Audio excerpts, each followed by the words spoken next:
Hey everybody, it's me, JJ Panzer, your smart apartment advisor, back with another weekly client call with RMC clients here. It's good to see everybody. Thanks for joining me. Um, Happy Veterans Day, everybody. For those of you who are joining me for this, my office is closed, but I figured there's no reason to cancel this. I had some interesting data to share with you, so I thought I'd do that. Um, so why don't we get into it? Today we'll be able to talk any legal questions. Denise is with us, and we also have Josh to talk about the sales market. And I want to get right to the interesting data. So I did an analysis, and I want to give a shout out, even though she's not on the call, to my wonderful office manager, Isabel, who dug into the data for me and did an amazing job of grabbing all this information and parsing it for me. So the top line information, the comparison between 2019, April 1st to October 31st, is we had 42 units gave notice and vacated, and this year we had 90. So the number doubled, more than doubled. And we even rented more units than we had that vacated during that time. We had, remember that the rental market works a little bit like a bear in hibernation. And April is when the bear starts to wake up and goes out to hunt. And it's when we start to get, more people coming to San Francisco and people getting ready to rent their units and find a new home and all of that. So we have much more interest by April 1st. And I'm not entirely sure. I have to go back and really scrub this and analyze what data I'm presenting here. But we rented 80 units during this period of time. So that tells me that we probably had a bunch of units in backlog that had been sitting there, and we weren't really renting them the first quarter of the year, and they started to pick up some velocity at that point. But if you compare that, we've had 90 units give notice and vacate, and we've rented 57. So our rental volume went down by quite a bit, and the number of units vacant went up. And we've got something like, I don't know, 70 or 80 units left that are in various stages of renovation. We've got 36 units that I'm currently showing right now that is far above and beyond anything I can ever remember. I can remember having 12 or 15 units at a time. And when we do that, when we'd have 12 or 15 units in past years, we would tinker with some prices, and then we'd get some applications, and we'd get it down to below 10. And it would be pretty much manageable. But this year, 36 vacancies that we're trying to rent right now, and it's November 11th. So this is the bad time of the year anyway. And we get 2 applications, 3 applications a week for all those apartments, and sometimes it's the same, multiple applications for the same unit. So let me go through and kind of give you a little bit more detail. We were able to run detail on the time between people moved out and the time that we got the units re-rented. And then we were able to slice and dice that a little bit to show you how long it took to prep the units and how long it took when they were ready and on the market before they got rented. And so in 2019, these are the numbers: 27 days to prep, 20 days, 21 days to show. Total vacancy time on average is 60 days. And your median, to cut out some of the outliers, which we don't usually have really, really long vacancies, but we may have long prep time vacancies. The median was 48 days. So you can see that the average is inflated by the outlier cases. Minimum time to prep and show and rent a unit is 12 days. And so we had some units that turned over. They probably were vacant for a year. Minimum prep time, minimum show time a day. And you can look at these maximums, 4 months. And total vacancy time 4.5, close to 5 months. And then in 2020, you can see by percentage, we went up by 34% prep time. And that's as a result of having so many units available and not enough capacity with our vendors. Even my my routine paint job guys that get in and get out and do a really affordable job of doing a standard paint job. You got an apartment that's been occupied for 2 or 3 or 4 years and it just needs a fresh coat of paint. It's already well renovated and it doesn't need anything more. Even those guys have 6 or 7 jobs on the docket with me right now. And so, it's several weeks before they can even get to a lot of this stuff. You can see that the showing time went up by another 33%, and the total increase in vacancy time went up by 35%. And so it's tough times out there. Maximums went up by 30% on prep time, 16% on the showing time, and 17% on vacancy time. So it is difficult. It is a longer process, and I have had conversations with my clients many times over the course of this year. The conversation we've had many times on these calls is you really have two possible outcomes. One is you lower the rent and you try to meet this falling market, which is kind of a frightening prospect given rent control, not knowing whether you're going to have a new tenant who never relinquishes that apartment and you're stuck with a 25% reduction in rent. Or you invest in your units now, you make them nicer, you make them more competitive, and they rent at maybe only a 5 or a 10% decrease, but they'll rent faster. And I have one client who we just signed with a fairly large portfolio of units, and he had a bunch of vacancies, but his units, he spends significant money to upgrade them. He does a lot of renovations from the studs in. He does new kitchens. He does nice counters. He does nice bathrooms. He rearranges floor plans to make them more attractive to today's tenants. And he's not seeing long vacancy times. I've rented 5 units for him in the past 6 weeks since we started working with him October 1st. And he's more or less pleased with the prices. I mean, he's down by a little bit, about 10% off of what he would have expected. But I feel pretty confident that he'll get these units back and they'll turn over again. And so, once again, I'm counseling everybody, if you have the cash and you can afford to do it, try to invest in your units to be more competitive. Right now, we're in a musical chairs market. You're just attracting people from other buildings who are looking for a better unit or a better deal. And if you're not providing one of the two, you're not going to get your unit rented. And I would prefer to be providing a better quality unit than be the cheapest competitor on the market. That's a race to the bottom. And this is, business school 101. This is what Josh and I, learned the basics in marketing class, years ago when we were in school together. So, this is where we're at with this market. This is proving the point of business theory.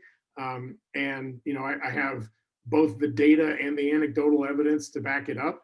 And so, being patient, I mean, I don't know how much longer this is going to take. I hope that San Francisco and the Bay Area, as maybe the most successful metropolitan area in the country, will recover sooner. But this is a difficult time, and it will be a while before everybody has their confidence back, regardless of whether places are allowed to reopen or not. So this is the basic raw data. Some of this is kind of scary. I totally admit that. So I'm sorry to maybe ruin your Wednesday afternoon, but Bert, when you say, gee, I got one more unit to rent, I've got 80 more units to rent. You're not the only one. I've got a lot of units that need to get rented. And so, I appreciate everybody who is committed to the long-term value and the prospects of San Francisco and ready to both invest and be patient. And so I'm happy if anybody has questions or comments, you can certainly make a chat or raise your hand, and I'll call on you and we can have a conversation. Happy to answer any questions. Josh, go ahead. Showing time 2020. That means showing time and then it leases. Is that correct? Correct. That's when you close, right? And so you're not. So that's how long it's taking. So that's how many. It's taking about a month of getting Right. customers through. On average, but you see how much wider the maximum is. We have units that are taking 4 months while just showing. Right. Just showing before leasing. Correct. Between the point where they're put on the market, because I went into our software and Isabel grabbed all the data of the date that the unit was put on the market and the date that the new lease began.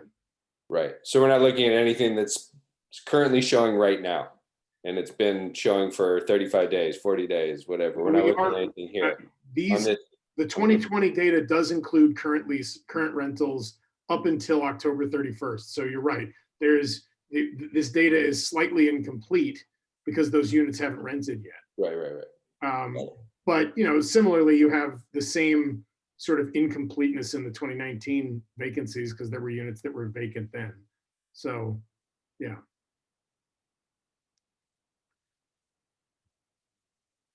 Happy to have any other questions or comments. Otherwise, since he's already on here, I'm going to turn off my screen share and bring in Josh for the real estate portion of it, the sales. Do you have a presentation to share with us today? Yeah.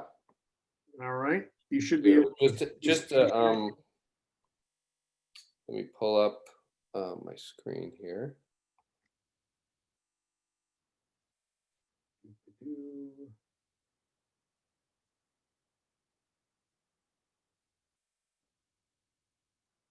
There you go.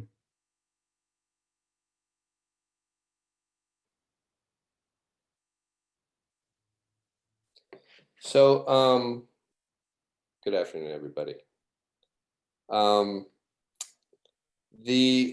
So I was looking at the market today, in particular in multifamily, and what I'm finding is it was a slow market to begin with. It's gotten even slower.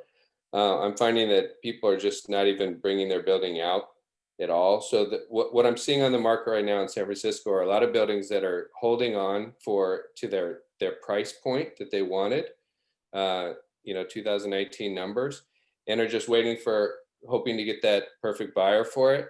But I'm just not seeing a lot of price reductions that I thought were going to happen. That's been pretty surprising. So I think, if you don't have to sell, I think you're in a position where you're like, hey, I'm just not going to be on the market. I'm going to wait this out. And so I'm seeing just people holding on to price and then just not being there at all, as opposed to meeting the market. So today I didn't have a great deal of the day. So I wanted to look at, I took a glance at the single family home market and the condo market in San Francisco. And I came across this interesting stat in terms of what's happening with condo sales in San Francisco. And condo sales have just gotten pounded in terms of nobody's buying them. And they are currently, so I have this paragraph highlighted here. Condo co-op TIC listings in MLS are at their highest point ever, approximately 85% higher than 1 year ago. House listings are also up, but much less dramatically, running about 20 to 25% higher than in autumn 2019. So I don't think we've never seen this much inventory in the condo space sitting on the market ever in San Francisco. So I feel bad for folks trying to move condos right now. We've actually had, we've been approached to list a couple condos, and I've spoken to JJ. JJ and I, we chatted a couple times about these condos. Like, I don't think I can sell this, unless he wants to, that this particular client wants to take a huge haircut. And so many of these owners they're in a tough position because they may have new jobs and they want to move, and you can't rent them and you can't sell them. Great time to buy a condo in San Francisco if anybody's interested. Houses, the single family home market is holding up. Prices have actually gone up. Inventory is 20 to 25% higher. So you're not seeing huge discounts. There's certainly more supply than normal, but in previous markets, you just had so many more buyers than inventory. And so now it's better. It's still competitive, but it's not, there's not this glut that you're seeing in the condo space. So this stat I thought was pretty interesting: price reductions on active listings. So on the left here, the condos, and you're seeing price reductions just skyrocket in the condo space, and you are seeing some price reductions in the house listings, but a lot less. So Josh, this bar here is telling us that there's over 400 listings that have taken price reductions, right, on condos, co-ops, and TICs, right, in San Francisco, and it's only like 100 single-family homes. Exactly. My goodness. Yeah, and so and then here you have home prices, the median price and the condo median price. So you were going up, consistently going up in single family homes, and then here you see the condos just kind of plateaued and then went down. So as I mentioned, you're seeing about a 3% increase in price on single family homes, and you're seeing so right over here, this stat here is average price per square foot value. So in the 1-bedroom condo space, the 2-bedroom condo space, you're seeing a price per square foot reduction of 9%. And in 3-bedroom homes, you're seeing a 2% increase. So again, prices are going up in single family homes, but just not at the rate. So before, 2 years ago, you're seeing double-digit increases, right, in this space. Now it's 2%. It's very modest. It's basically flat, which is still good numbers. So you're not getting a great deal as a buyer. You're still doing fine as a seller. But this is the area that is problematic, right? Josh, what do you make of the fact that larger homes are actually seeing minus 3% is not a huge number. I mean, that may not even be statistically relevant, but so the big thing with the larger homes and the more luxury space is you see actually buyers in that space pull back very early on in recessions, right? wow. So the very bottom and the very top kind of pull back very quickly. And so like the middle range homes, these are kind of like, you don't have to have these homes in so many ways. It's like in retail too. Same thing kind of happens in the retail space. When a recession hits, the higher end shops take a beating first, and it's kind of counterintuitive. You're like, oh, you have more money. What's going on? But so that's kind of what's happening in that space. So they had some pullback. Luxury space is actually doing better, and here it is. It's actually doing better. Just lately. Right, it started to kind of come back, but there was a huge drop for a minute there. So it's a tale of two market segments in San Francisco, and I just was like, it's 100% COVID related, right? You don't want to be. Sorry about that. You don't want to be in these large buildings, and the bulk of these condos and where they're having problems this is the area. Let me just show this one thing that was kind of interesting. So here's a month supply of inventory in the condo space, Mm-hmm. based on district. right? And so surprise, surprise, South Beach, Soma, Mission Bay is having 9.5 months of supply of inventory. So the larger the buildings, the lower the sales, right? So Russian Hill, Van Ness, Hunters Point, larger buildings. And you kind of come out here and Richmond District, Lake, Noe, Hayes Valley. These are smaller buildings. This is a smaller condo product. More single family home markets. Single family markets or fourplexes that are converted to condos, or or 8-unit buildings converted to condos or whatever, but you don't have the high rises, right? So all this, in particular, South Beach, Soma, Mission Bay, this is the area that's having difficulties. And so anyway, I thought these were pretty interesting stats, and it'll correct. I mean, my take on it is it's 100% COVID related. I mean, there's nothing wrong with the condo product as a purchase. I mean, condos are wonderful. But people are trying to get away from each other. So right, no shared hallways. Right, elevators. Right, all the amenities, and the gyms and the parking lots and all of those big condo buildings, big apartment building, services, like the stuff that's available in South of Market, the NEMA at 10th and Market. I remember when they opened, what was that, 10 years ago? They had bike repair shop where you go repair your own bike, and pet sitting and stuff. All that stuff can't be used. So why is it useful to live there if all that stuff is a vector for the spread of COVID? Right, with an $1,100 HOA fee. Right. So, and I don't imagine those HOA fees have gone down. Right. So, so it's tough. It's a tough space right now. Everything is tough, but you can see. Except for single family homes. Except for single family homes. Except for single family homes are hanging in there. Yeah. So. All right. All right. That is very interesting. Thank you for the perspective on the sales market. Yeah, you're welcome.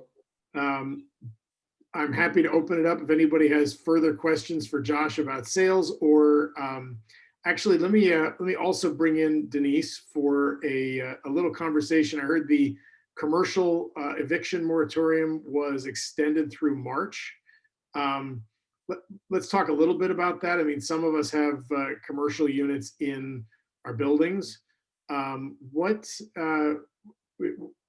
This just means we have to continue to work even with tenants who are being, recalcitrant with paying any percentage of rent, and we don't have any legal recourse. Is that correct? Correct. Yeah. And I honestly, I think that they're going to extend residential as well. Okay. And well, I mean, but residential is taken care of because we have AB 3088, where, at least there's a 25% payment required. Now that'll probably be extended past February, but still, at least it provides for some basic amount of payment that needs to be made. Correct. But I, looking at a bigger picture, I think it's really important to remember that there are no evictions taking place for owner move-ins, for example. Right. There's none of that. So the ability for an owner to take possession of a property that they own is not possible right now. Right. It's been stopped entirely. Correct. So it's not just about rent. It's also about taking possession of a property that you purchased in order to live in. Right. Yeah, I feel for anybody who bought a property, at the beginning of the year, or was in contract in March, and was planning on living there, and now they're holding on to, wherever they were living before, and they have to pay 2 mortgages, and that's a difficult situation right there. Unless people are amenable, the occupants are amenable to a buyout, that's still possible. Right. And so buyouts was going to be the next topic of conversation. You're still allowed to go through the process of negotiating a buyout, correct? Correct. And if you, I guess nothing else has changed from the standpoint that if you negotiate something, your advice is typically keys for cash, only a nominal payment up front, correct? Correct. I typically, in the old days, we would keep it under the $10,000 small claims limit. Right. I do negotiate situations wherein the tenant does not have any money to move, the tenant is interested in moving, Right. and then we agree to make third-party payments. So in other words, if people need to acquire a plane ticket, a U-Haul, put money down to the new landlord, I've even gone so far as to put money into escrow for the purchase of properties. So yeah, we don't give the money to the tenants because we don't want them to spend it on their credit card bills. We want them to actually literally use it for relocation. That's good. That's a good strategy. And then at the end, obviously, if you haven't paid them as much money, I guess if they don't vacate on time, you're not out as much. Correct. And if they're showing that they're actually making that progress, you're in a better position that way because they're less likely to put a security deposit down for a new place and then not leave. That's correct. So that's interesting. And I don't think any of us are necessarily specifically in the situation where we're looking at trying to complete a buyout during this pandemic. I've had people ask me about it, and I say, you don't want your vacancies right now, even if your tenant is below market. Probably better to just hang on and wait because this is not a good time to complete a buyout. But it's just difficult times all around, and if that's the only thing left, we're certainly sitting around waiting for people to get back to work and be able to pay the rent. And it's going to be a long time before we get a sense of where we're all sitting. But thank you very much. I appreciate that. And I think that's all I've got for you today. So if anybody else has questions or comments, Barbara, go ahead. Oh, you have to unmute yourself there, Barbara. Oh, there you are. Now I can hear you. Okay. If we have a vacancy now, wouldn't it make more sense to just take it off the market until after the 1st? No, I don't think it necessarily makes sense to wait because you're not waiting for anything specific. I feel like you might as well put it on the market at a price that makes sense to you and let it show until you have lost your patience. But not trying, I don't think does you any good.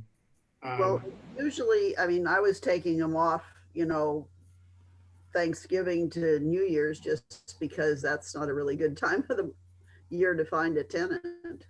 Yeah, I mean, it's not impossible. I in past years, I have been successful at finding tenants at this time of year. There are definitely still people moving, and a lot of it is musical chairs moves. It's gee, I want a different neighborhood or a better housing amenity, and that's why I'm recommending to people to invest and improve your housing amenities. So, I don't think if you have, if you had 6 vacancies in your building and they were all the same floor plan, I might recommend only showing the ones that are unique to one another. If you have, a top floor rear unit and a first floor front unit in a building, you might want to show those because they're going to be at different price points. But if you have 3 units on the same floor with the same floor plan, I don't want to show all of them, right? Because obviously then everybody knows how much pain you're in and they want to negotiate. But if you have unique units, you have a better renovated unit and maybe a slightly less renovated unit, and you're willing to let one or the other go, show 2 units in the same building and then backfill them if you can get them rented. But I don't usually recommend keeping units deliberately off the market or keeping all of your units off the market. If you can show a representative sample, it's worth doing. So JJ, I'd add to that. So obviously in sales, anything that sits on the market for me that's not in contract within 14 days is a stale listing, and it's the kiss of death, and I hate it more than anything else. You don't feel that way, and No. The stale listing is not a phenomenon. No. In rentals. No, because at all? Because no, not at all. I mean, there is no data on my Craigslist ad that says how long it's been available, and there's always new people, dropping into the market and then dropping back out. There's always curious looky-loos. There's always people saying, gee, I wonder what that, they see the sign in the window. They live across the street, they see the sign in the window and they go, maybe I'd like to live over there, right? And then they might move over there. So I don't, yes, there are situations where people come to me and say, gee, I see this unit's been on the market for a long time, and then they want to haggle. But, I don't have to accept somebody's offer that doesn't make sense, similar to what you're doing. And it's I'm less sensitive to the legwork, the cost of the legwork that you're doing to show and field calls, because I have a dedicated leasing team that's available to do that. And, I got an email Monday morning from my leasing team that was, this long, with the list of all the units showing me, we showed it this many times, we had this many no-shows, we had, one person asked for the application, they were interested, blah, blah, blah. And it's